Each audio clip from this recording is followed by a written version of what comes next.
بسم الله الرحمن الرحيم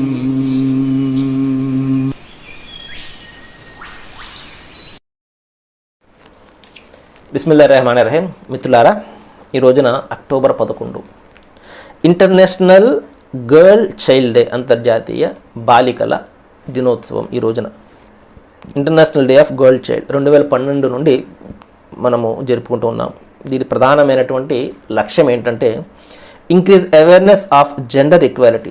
అంటే gender equality, లింగ వివక్షతకు వ్యతిరేకంగా అందరికీ కూడా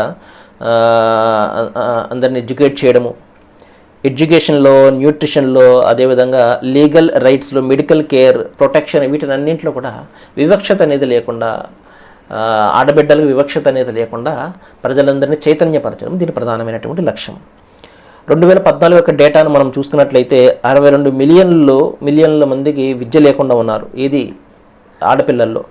160 మిలియన్లు కార్మికులుగా జీవితం గడుపుతున్నారు, బాల కార్మికులుగా.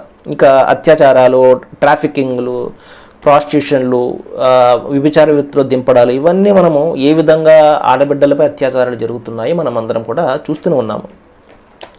ఇస్లాం ధర్మము బిడ్డలకు, ఆడబిడ్డలకు అత్యున్నతమైనటువంటి స్థానం, అంటే ఆడబిడ్డలు కాదు, స్త్రీలకు, మహిళలకు అత్యున్నతమైనటువంటి స్థానం ఇచ్చింది. ఆమె పాదాల చెంత స్వర్గాన్ని పెట్టింది తీసుకుని వచ్చి. సోదర మహాశీలారా,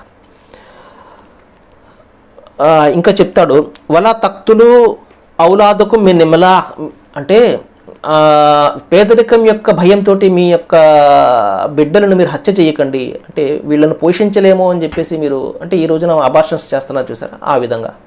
అప్పట్లో వాళ్ళకు చైతన్యం లేదు కాబట్టి బిడ్డ పుట్టిన తర్వాత చంపేసేవారు ఆడబిడ్డల్ని. ఇప్పుడు మనిషి విజ్ఞానపరంగా డెవలప్ అయ్యాడు కాబట్టి కడుపులోనే ఆ అమ్మాయిని అబార్షన్ రూపంలో చంపేస్తున్నాడు.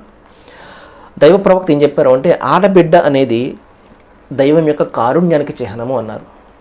ఏ ఇంటిలో ఆడబిడ్డ నడయాడుతూ ఉంటుందో ఆ ఇంటిలో దైవ కారుణ్యం కురుస్తుంది, దైవదూతులు కారుణ్యపు ప్రార్థనలు చేస్తారని చెప్పేసి ప్రవక్త ముహమ్మద్ సల్లల్లాహు అలైహి వసల్లం చెప్పారు. ఇంకా ఏం చెప్పారు అంటే, ఏ ఇంటిలోనైతే ఆడబిడ్డ పుడుతుందో ఒక దైవదూత ప్రతిరోజు కూడా ఆ శుభాల యొక్క శుభవార్తను ఆ ఇంటికి ఇస్తుంటాడు. ఇంకా దైవ ప్రవక్త ఏం చెప్పారంటే, ఎవరైతే ప్రాధాన్యత ఇవ్వకుండా, అంటే మగబిడ్డలకు ఆడబిడ్డలపై ప్రాధాన్యత ఇవ్వకుండా ఎవరైతే పెంచి పోషించి విద్యాబుద్ధులు నేర్పించి చక్కగా పెంచుతారో దైవము వారికి స్వర్గానికి నిచ్చెనలుగా చేస్తాడని చెప్పడం జరిగింది. అంటే వాళ్ళు స్వర్గానికి నిచ్చెలుగా మారుతారు ఆ తల్లిదండ్రులకు. సోదర మహాశీలరా, ఈ విధంగా సమానమైనటువంటి హక్కులను ఇస్లాం ధర్మం ప్రసాదించింది. అది విద్యలో కావచ్చు, ఆధ్యాత్మికతలో కావచ్చు, సామాజిక పరంగా కావచ్చు, కౌటుంబిక పరంగా కావచ్చు, సమానమైనటువంటి హక్కు. ఎందుకంటే అన్ని అజీవుల ఆమెల మినుకు మిన్ జకరవ మునస అంటాడు. మీరు స్త్రీలైన పురుషులైనా ఒకటే దైవం దృష్టిలో అంటాడు. సరే, రండి ఇస్లాంలో తెలుసుకుందాము. సర్వేజన సుఖనో భవంతు. Thank you very much.